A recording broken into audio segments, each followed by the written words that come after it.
new equipment, better equipment. I mean, we just got some new helmets in, and I mean, these helmets are, man, they're a little different than anything that I ever wore. But I think people are trying. People are trying to do everything they can to help. But I mean, the game is just a fast-paced collision sport, and unfortunately, depending on the guy. I mean, I've had my share of concussions in college and the NFL, about 5 of them. So, I mean, you're most acceptable to have them once you get one. But I think all college leagues, NFL leagues, I think everybody's trying. But it's just one of those deals when you got guys running that fast and they're that big and hitting each other. It's a little rough. So are you saying you had 5 concussions total between Bama State and the NFL? Oh, no, I haven't. Probably 5 or more. I know I had like 5 in the NFL, maybe 3 that's like righteously documented where I came out of the game and couldn't go back in. Like that's on paper. But I mean, obviously there were other times you feel a little foggy. You feel a little, I don't feel too good. But I don't know, you find a way to stay in there or, just work through it. But I'm saying now, okay, now you did a lot of special teams work. Like, dude, how you able to be foggy, and be back there trying to receive, punts and stuff like that? How does that work? Yeah, I think it's focus. It's the word focus is when concentration meets clarity at a specific goal that you're trying to achieve. So my goal, what I had to achieve was catching a punt.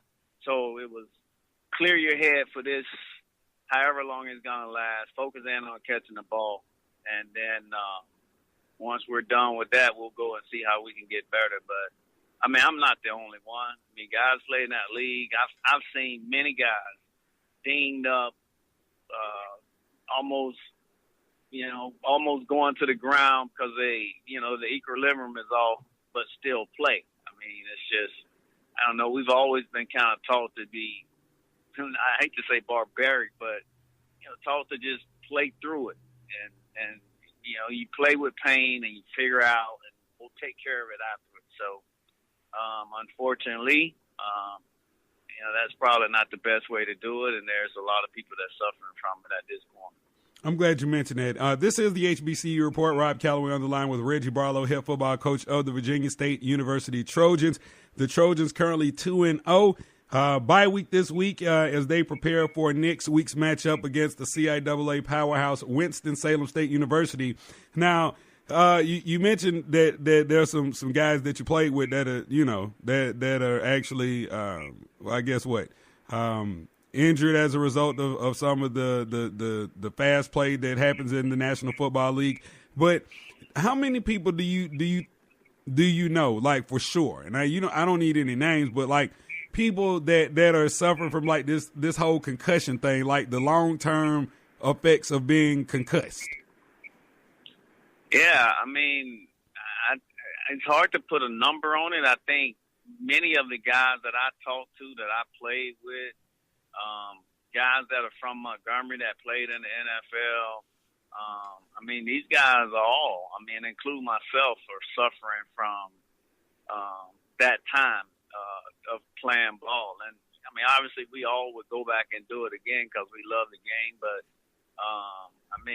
whether it's irritability, mood, there's a lot has changed. And, obviously it's something that I'm learning to accept and deal with in my own way. But my people, if you talk with them and people that have known me since I've played and since I've been done, they all can speak on Coach Barlow is probably not the same. But it is what it is. Like I said, that was a great time in my life playing ball and playing with the guys that I played with. And you just have to take it and learn from it. I got a son now that don't play football, thank God. So, but I coach football, and I try to make sure I talk to our guys about when you feel something and you're not feeling quite right. You're not any tougher by not saying anything. So just trying to help others with it. Absolutely, but and it's funny you brought up your son. But if he did want to play football, knowing what you know now, would you let him play? I mean, I would. I would let him play and let him experience. I mean, he played Little League football and was really good at it. I mean, he was really good at it. But I mean, my son is a little sarcastic little guy, and he said to me plenty of times like that, "Why would I want to play football when I see you can't remember things and I've seen you?" So he's like, he's throwing it back on me. So, but I get it. I mean, if he wanted to play, then certainly we would let him play. But you know, the fact that he don't play or not interested in it, it doesn't bother me. I'm good with it. Absolutely. Now, before I let you go, man, now I've had you on this show. I've been doing this show now. I think this is the 5th year I've been doing this show, and you know we've had some real conversations about some real stuff about football, about Bama State, about everything. Dude, I read a story, and I'm not sure where I read it. It was around the time of the NFL draft.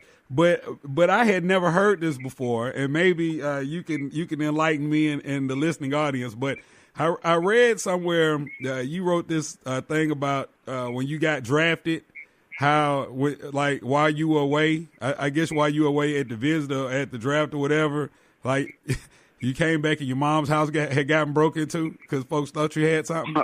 That's true, yeah. Right? Yeah, that's real true. See, I grew up in Montgomery, Alabama, and no shame to my neighborhood. I grew up in this neighborhood called Ridgecrest, and I tell you, Rob, we never had cable TV until the week of the draft. I'm talking about ever in life. I'd never watched cable TV unless I was at somebody's house, and so I mean, we didn't have a bunch, and I got drafted on a Sunday.